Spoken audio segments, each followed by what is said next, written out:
This morning, we welcome the Minister of Basic Education, Siviwe Gwarube, to understand what she's observed and what her insights are about the state and direction of her portfolio.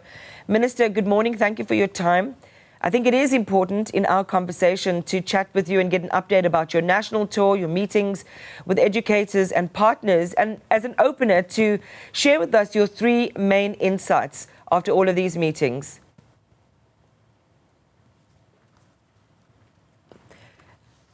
Thank you very much. Thank you very much, Aman, and a good morning to your viewers. It has been obviously a very interesting 100 days in office as all of us are getting to grips with our various portfolios. But one of the things I think that sticks out for me, Aman, is the complexity of the education sector. And the top things that really stick out is how, firstly, there has been underfunding of the education sector for the past 10 years, where there has been some policy choices that our government has made, which have not prioritized things like making sure we invest in education, in health, in policing, in service delivery. Number three, the fact that those budget cuts or that underfunding has now really started to really hit, cut the fat and get through right to the bone, where we are seeing that there are some sacrifices that provinces are having to make. And in fact, one of the things that I undertook as I started and realized just the scale of what we were dealing with was to do a national analysis of all the provinces and their provincial finances.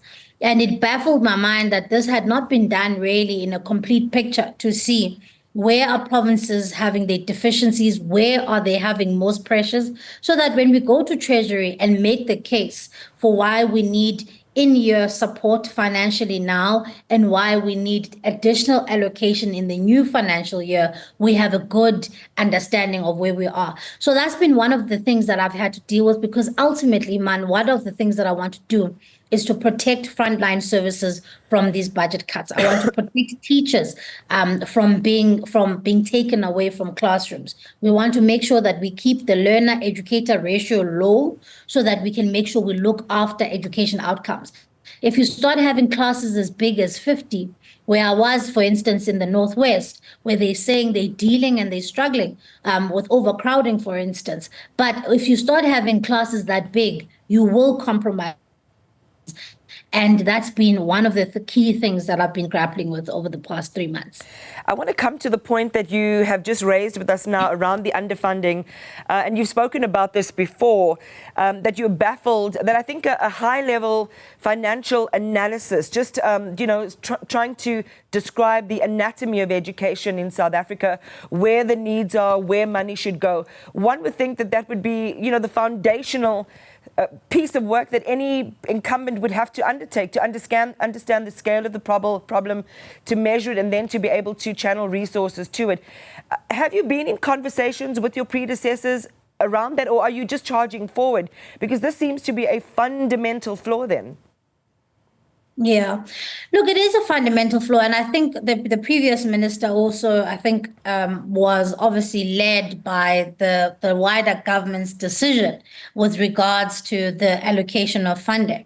But for me, I think the best way to deal with that is not to, blanketly accept that there are cuts, but to have a deeper understanding of where are the pressures. Because, even in any household where you have to do, sort of budgeting, you have to understand, do we have food? Do we have electricity? So the most critical things. So it's similarly to why I've undertaken to do this analysis, to be able to say, do we have teachers? Are we looking after the school nutrition program? Are we making sure that children are able to get to school? Are we eradicating pit toilets? Those things are more critical, for instance, than any other things. They become, so you have to, if you understand your budgeting process, then you're able to prioritize, which is what I want to do. Because I think there's been a fundamental misunderstanding of how provinces are simply dealing with these pressures. Provinces have been keeping the same number of teacher posts, but their learner numbers have been increasing.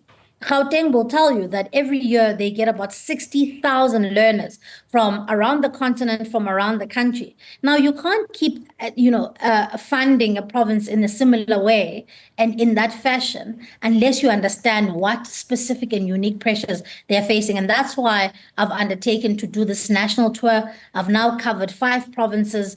I'm doing Northern Cape and the Free State later this week and Mpumalanga on Monday. But it's important because then you start to see the education sector in action. Then you're not reading PowerPoint presentations from Pretoria, but you understand where are the problems. I mean, they'll tell you that, for instance, as I indicated, infrastructure is a big problem for the Northwest. While they're a small province, they deal with a lot of overcrowding.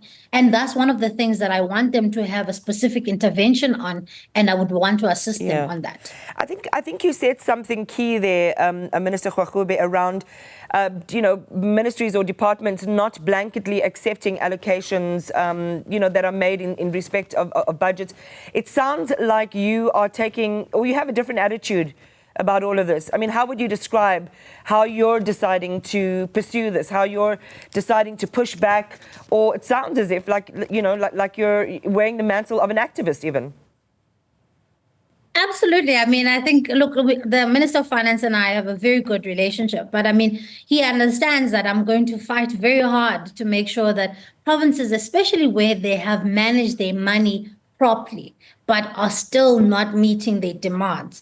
Where that has happened, we have to make sure that we protect our frontline services. And he understands that. He understands that we can't have a scenario where we are not hiring teachers, Iman, because that becomes the first step to making sure that this country's education outcomes will never, ever improve. Our teachers are key to making sure that our literacy rates improves. We're going to be receiving some international benchmarking results later on in the year, and we're going to see that ultimately there needs to be a lot more done to improve our education outcomes. And if we are going to do that, then we have to make sure that we invest in teacher training, we invest in hiring teachers. So I'm quite unapologetic, even in cabinet, about saying education becomes the most important of these portfolios if we're saying the 7th administration is focused on creating jobs and growing the economy. Yeah. The basic education department is the conveyor belt for the very foundation of that economy. And so we've got to make sure that we invest, but also provinces must spend their money properly. And they cannot be sending money to Treasury back for under expenditure, because then that becomes a difficult argument to make on their behalf. So let's talk about the LERs, which is the learner-educator ratio. So you talked about Gauteng, I think, but let's talk nationwide. Learners increasing by, I think the number's almost touching on 300,000 over the last 5 years. So that's resulted in learner-educator ratios rising. You obviously do not do meaningful teaching in this context. And this is the reality we're sitting with right now. We're going to wait for the economy to grow. We're going to wait for a realignment on spending on education. But how do you rescue this cohort right now? Those changes, that economic growth is not going to happen in the immediate. Not at all. It's not. And I think there's an acceptance within a cabinet, at the cabinet level, that it is not. And ultimately, the key solution here, Iman, is really a review in government spending. And I know that this term has been tossed around for many, many years, but I think we've really come to the time now where if we were a household, we have to prioritize buying bread versus paying for Netflix. And it literally is as simple as that. But it can't be a DBE process. It has to be a government-wide process of saying, are we going to continue bailing out SOEs that yield very few economic benefits, or are we going to invest in education, in getting more police on the ground, in getting healthcare right? And those are the choices that the South African government has to make in the 7th administration. I think we have a unique opportunity now, as this term has just started, to be able to say, this is the money we have. Government is not going to have any new money, but we have to be able to offload things that are not yielding impact. Even in our own departments, where programs are not yielding impact, we have to do away with them. Well, let's talk about the programs in your department that are not working. And then maybe if there's time, we'll circle back to the SOEs and which ones you think should be the first ones to have, severe budget cuts or restrictions because they're not performing well. Let's just talk about what you mentioned now? Yeah. Look, I mean, I'm just the point I'm trying to make is that we have to be ruthless in our prioritization. We have to look at, in the last 5 years, which of the programs have yielded results for us, and which of the things are key and they are critical to our core business. For instance, for me, in my department, there's a branch called curriculum, and curriculum development is the core business of the department. Everything else supports the delivery of curriculum. So we've got to make sure that that is shielded from any budget cuts, but we've also got to make sure that even within programs, which are some of the things that can be offloaded. One of the things that is a big flagship, for instance, program in our department is the National Teaching Awards. In years to come, in the next year, I would like that program to be completely private sector funded. There are people who want to assist us in being able to build toilets, in being able to improve infrastructure in schools. There are private sector companies who are keen to get involved, but they want a government who will spend their money correctly. So we must be creative. We must be innovative, but we must also build partnerships because we can't do this on our own. Then on the second thing around the SOEs and SOE, I think funding, Iman, I think we have to be honest about whether or not have these bailouts over the years, whether it's RAF, whether it's the post office, whether it is SAA or whatever the case may be, or ESCOM, we have to be honest about, have these bailouts really been the key to unlocking the potential of those SOEs? Or is the problem a governance one? And if the problem is a governance one, let's fix that. Because throwing money at the problem is not going to fix it, especially if you're throwing money at the problem and taking key money from frontline services such as teachers. Yeah. So I think the only way we're going to be able to unlock meaningful money from the state is prioritization, making sure that we are growing the economy. It hasn't grown by over 1% in 10 years. We've lost 1.5 trillion rand just to corruption alone. Yeah. So there has to be a mental shift in our South African government and how we run things in this critical moment. I'm sure the Minister of Energy and Electricity will raise an eyebrow at that last one, the inclusion of ESCOM, because they'll say, didn't we just announce 200 days of no load shedding? Didn't we just announce a turnaround, a consolidation of leadership at ESCOM? So do you want to take them off the list?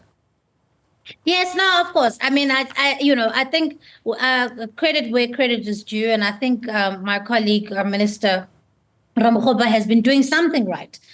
Certainly, I mean, I don't know the nitty-gritties are there, but he's certainly been doing something right, and perhaps there is some turnaround. But it speaks to this very point that I'm making, that throwing money at the problem is not always the solution, and that perhaps fixing governance issues is the solution that we need. Even in education, for instance, we have to look at how, for instance, do we disperse school nutrition? Where are the leakages? Where are people stealing money from the system? In disbursement of textbooks, where are the leakages? Where can we clamp down on corruption? Are there ghost teachers in the system?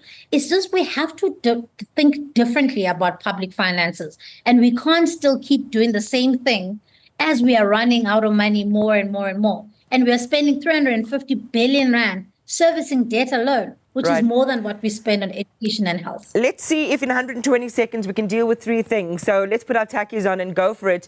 I want to just cover a couple of things that encompass the work that you do. An important facet of how successful you are, Minister, or how successful you're able to run things, is the buy-in of all stakeholders. And this includes the unions. And so it's important to reflect on SATU, for example, the biggest teacher trade union in the country.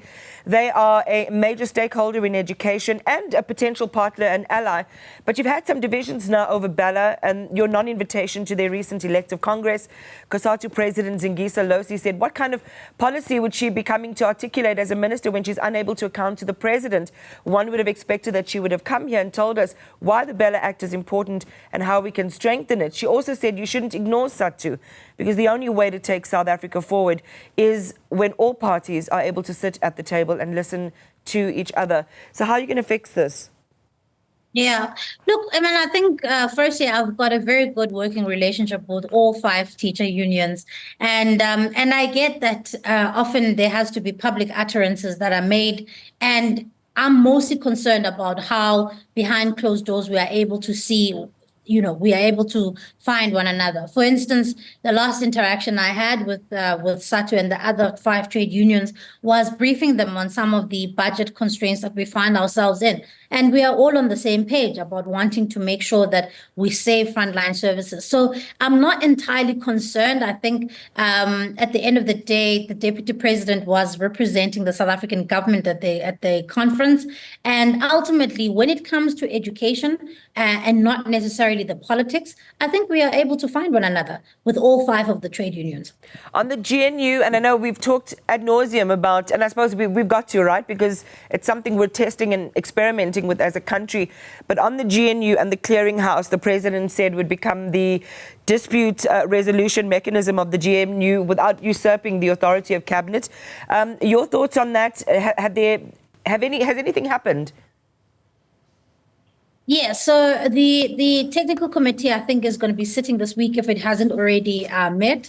But it's a good development, Iman, because, it takes me back to, for instance, the week of Bella. And I make an example to people all the time that bringing 10 different political parties under one government was never going to be easy. And that conflict was going to always be a common feature. And that not all conflict is bad, because ultimately these are political parties who have to butt heads to find one another so that they can govern for the best interests of the people of South Africa. But the good thing about this clearinghouse and this technical committee is the fact that now these policy differences are able to be dealt with before they get to a government level. So we are able to insulate government processes from the GNU political policy differences. And I think that's good because it's going to assist us with many other things. There's things that we're going to disagree on NHI. There's things that there are policy differences that these parties have and they've always had. So it's good that we have this clearinghouse because then it can insulate government processes from the disagreements. Basic Education Minister Siviwe Gwarube, thank you very much for talking to us today. We appreciate your time reflecting on her 100 days in office.